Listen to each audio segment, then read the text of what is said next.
human mind is wired to seek rational explanations, even in the face of the most inexplicable events. It's a survival instinct to dismiss the obviously impossible in order to maintain sanity. And I can attest to this from personal experience. I've encountered events that still baffle me to this day. It was a Friday night in the autumn, and I was overjoyed. My parents had decided to visit relatives in the village, leaving me home alone for a couple of days. Feeling excited, I called my friend Tony immediately. We had planned a sleepover while my parents were away.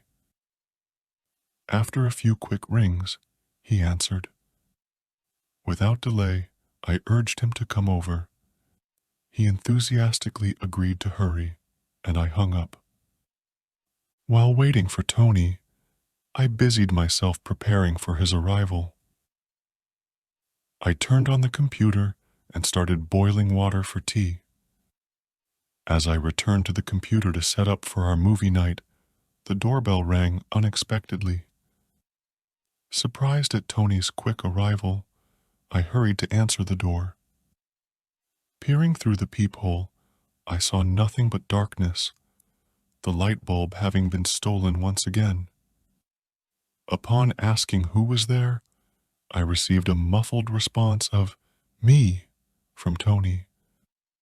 I opened the door expecting to see him, but all I found was a dark silhouette resembling him. "Come in," I said, and the figure silently entered the apartment. After locking the door behind me, I turned around, but Tony was nowhere to be seen. No shoes, no jacket. A chill ran down my spine as I frantically searched the apartment, but he was nowhere to be found.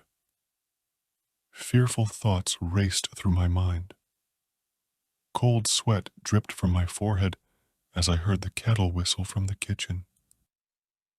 Lost in a daze, I eventually realized it must have been my imagination. The sound of the kettle brought me back to reality, and I hurried to turn it off. The silence that followed was deafening, and I couldn't shake the eerie feeling that lingered. Out of the corner of my eye, I saw movement at the kitchen table. My heart pounded as I approached, knowing instinctively who was there. Yet, when I turned to face him, Tony sat there as if nothing had happened. His smile was unsettlingly normal, but he remained completely still, not even breathing. I retreated towards the door, and with a rush of adrenaline, I fled the apartment, locking the door behind me. In the quiet of the stairwell, I waited, the hallway light casting a reassuring glow. No sound came from inside the apartment. Squatting down, I felt the warmth of the keys in my hand, my heart still racing with adrenaline. However, in that moment, the only logical conclusion was that it was all a figment of my imagination, a sinister joke that failed to amuse me. My foggy thoughts were abruptly interrupted by footsteps. Tony was walking briskly, with a spring in his step.